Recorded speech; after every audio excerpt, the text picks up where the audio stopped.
Салам достор. Алымкадыр Бешаналиев экебиз комментарий бериптир. Кадр жетишсиз болуп атат, специалисттер жок. Ошондуктан биз ушундай иш аракеттерге барганга мажбур, муктаж болуп атабыз деген таризде. Ал эми буга чейинки жанагы специалист докторлорду квалифицированный жумуштан кетирип салганы боюнча сөз айтпаптыр. Ошол боюнча деле бир комментарий берип койсо болмок. Себептерин айтып. Негизи мен президент Садыр Нуркожоевичке кайрылуу кылгам. Билесиңер, 2 ирет сизди уят кылды, кызматтан кетириңиз деп.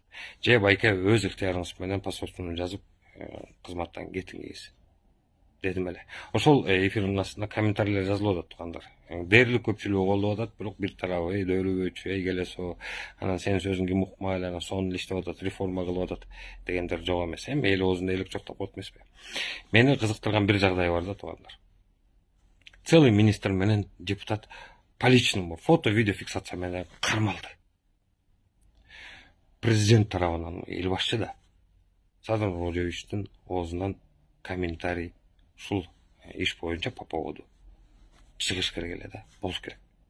Болчу. Эми саммит бүткөндөн кийин может комментарий берет. Прокуратура тарабынан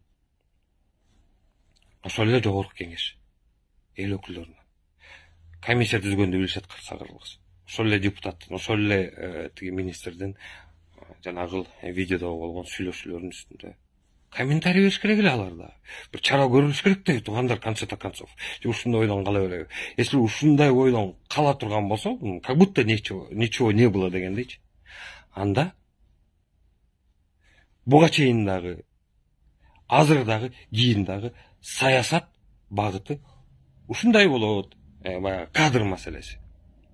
Дейт да, телефон менен тааныш билиш, куда сөөк, только бир туугандарыбыз эле гана иштейт. Же акча менен келип тосунайсызга отурасыңар деген эле посыл болот. А мунун артынан жабыркак тарткан карапайым эл. Болду. Соттордун адилетсиз чечимдеринен канча деген үй бүлөлөр көчөдө калып атат.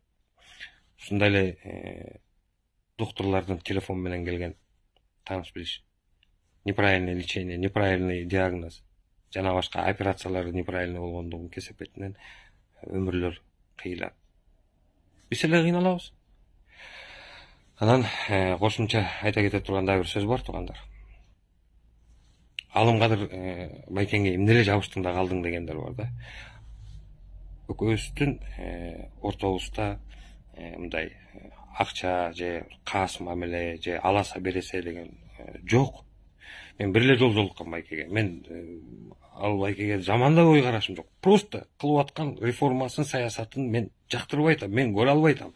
Ошондуктан ачык айкын айтып чыгып атам. Укугум бар туугандар. 40ка чыктык биз деле.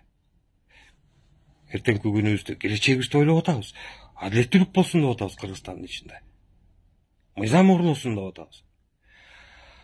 Анан кийин мен 3 маймылды жөндөн жөн чыгарган эмесмин.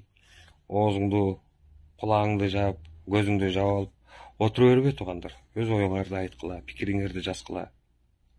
Анан ушул эфирди бөлүшүп койгула.